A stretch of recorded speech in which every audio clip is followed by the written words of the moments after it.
This next section of the website will be dedicated to the evaluation and synthesis of the interviews that were held with Dr. Andrew McGill. I interviewed Dr. McGill 3 different times, once before a rehearsal, another time after a rehearsal, and a third time to follow up and tie up the loose ends. The first interview was spent asking him questions about what he thought the role of leadership was in his rehearsals, and also about the ways in which he planned on utilizing certain techniques to raise the level of leadership in rehearsals, and also specific ways on empowering the students to take ownership of the music. Those questions can be found on the website. The first factor that I noticed in my reviewing of the interview was that the architecture of the ensemble is very important. And when we say the word architecture, I mean the demands that we place on the ensemble, such as the code of conduct and the expectations of the ensemble. With that in mind, being that transformational leadership is a two-way street, I think that we should have expectations not only of our ensemble, but of ourselves. And one way that we can do that is by having a set of expectations for the ensemble, and then also allowing the ensemble to have a set of expectations for the director.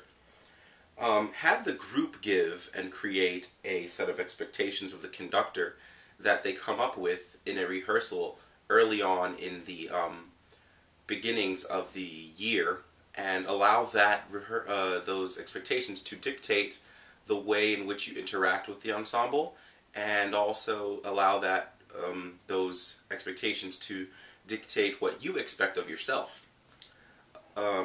Next, I believe that Dr. McGill says that encouraging singers to be engaged in a process of diagnosis and tool choosing. This is another transformational type technique which involves having the students always questioning what they're doing and what they have done. At the end of a specific section of a rehearsal, have students reflect upon the work that they just did, and even in the moment when they're rehearsing, have students figure out ways to make a passage better instead of waiting for direction from the director. The next portion was get natural dialogue going. I believe that personally, I believe that dialogue is a very important part of education. Natural dialogue being that a way for the teacher and the student to express themselves in a way that they feel comfortable, and also, more importantly, a way that is true to them. Not covering up the way in which they feel about the work that they're doing, and not covering up any of their opinion of what they are working on. The fourth is taking charge of a rehearsal and the product. This goes for the singers specifically. Having the singers be both in charge of the performance aspect and in charge of rehearsing the music is very important, and a very 21st century concept, postmodern concept, that is not really thought about in most rehearsals. Asking and demanding of your choir to be in charge of the way that we rehearse, not letting any repetition of a passage go to waste, because every chance that you perform a piece of music in rehearsal and perform a passage, it gives an opportunity for you to discover something new. With that, I think when students take charge of the product, and even before that take charge of the rehearsals, they get to this point of autonomy where they can start to figure out how they can make each section better, and figure out how they need to treat each passage individually so that the piece of music can become more cohesive. Then next, I think that moves towards encouraging risk-taking, and that is also another thing that Dr. McGill encourages is that trying to get your ensembles to dig deeper and discover a new viewpoint on how to view music. As we run this piece, what are your goals? Might be one of the questions. And in that way, you have to take a risk of putting yourself out there and being able to express where you think the music needs to go, and take a risk on whether or not the ensemble will believe you. The next one of the most important ones, I believe, is keeping the choir engaged at all times. And what that means is not only making them sing and reflect upon the music, but also giving them a chance to discuss about the work that they've been doing, and having the choir be a active part of the decisions that are being made. Picking out the direction in which we do the rehearsing of a piece of music, rehearsing from back to front, rehearsing from sections, rehearsing in a new formation. This gives the choir a chance to hear the music from a different facet and many different ways. The next piece is to not ask the choir to do things, and instead ask, do you think you did this? If not, let's do it again. And in that way, the choir can have an opportunity to, instead of simply taking direction, they get a chance to direct themselves. They get an opportunity to think about and discuss what aspect of this piece can I make better?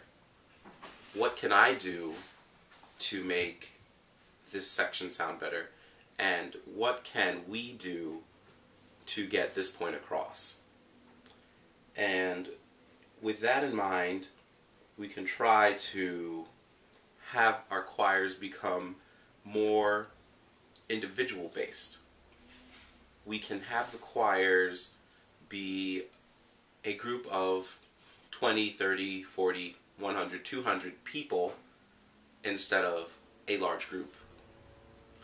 And when we get a chance to have each member feel that they are important to the ensemble and not just a fragment of a section, we can create a more unified sound and create a more honest sound. With that, then we should create instances where questions can be answered individually. Asking the choir open-ended questions to figure out what their opinions are about the text, about the chord there, about the reason for certain articulations, about the ordering of the program. With that, we can get our ensembles to feel valued, and having value and adding value to what they're doing makes it more memorable. When we have performances that are not given in a human way, the ensemble might not perform at its best. The ensemble might perform great, but the point might not get across. Having a technically perfect performance, for me personally, is not as important as having a performance that is true. And that is one thing about making music that is different than all other forms of art, is that you have an opportunity to perform musically, perform dramatically, and tell stories all at the same time. That then comes to this overarching idea of philosophy here. Dr. McGill's natural philosophy is to invite people into the space of music and facilitate artistry. And that is an entire segment, could be an entire segment, but having a grounded philosophy at music education, and what you believe the role of music is, will definitely help your ensemble to perform better. When you decide that you can move forward in a rehearsal with the plan that you have set forth, you should always have in mind that you want to be facilitating music making as a conductor. As a transformational leader, you should try to ensure that the group dynamic is always changing, but not simply changing because we are performing in a new situation, but changing because you're giving the ensemble an opportunity to discover what is going on. And that's why you need to create the space that we imagine. As an ensemble, the conductor's primary job in a transformational setting is to create a space in which we can imagine rather than trying to control the sound. Creating a space where we have the ability to discover the music in a three-dimensional way instead of just listening to it, instead of just reading it off the page. And if we try to be dictators, we lose the possibility of being surprised of what the ensemble brings to us.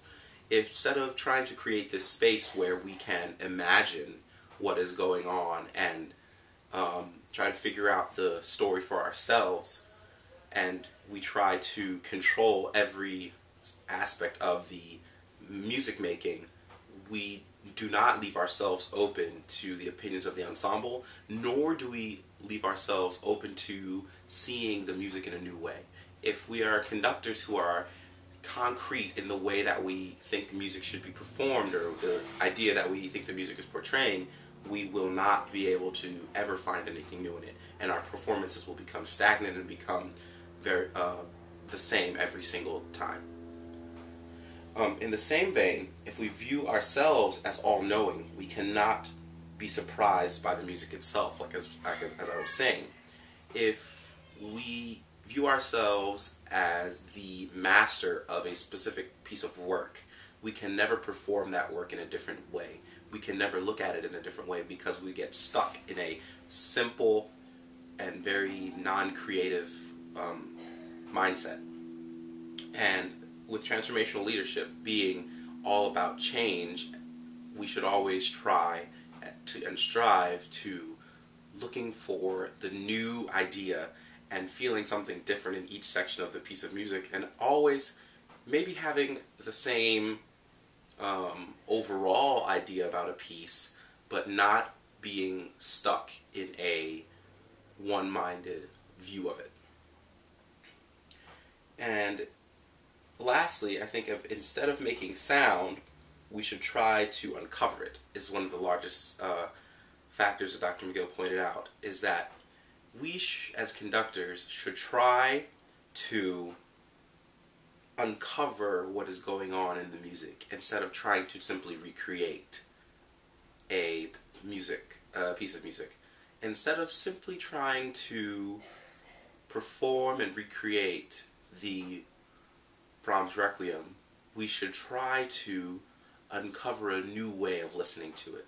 That might be following the directions of the music, but giving each articulation, each dynamic, a specific adjective to describe that moment, so that every forte in the first movement is not simply another forte, but a specific burst of volume for a specific reason.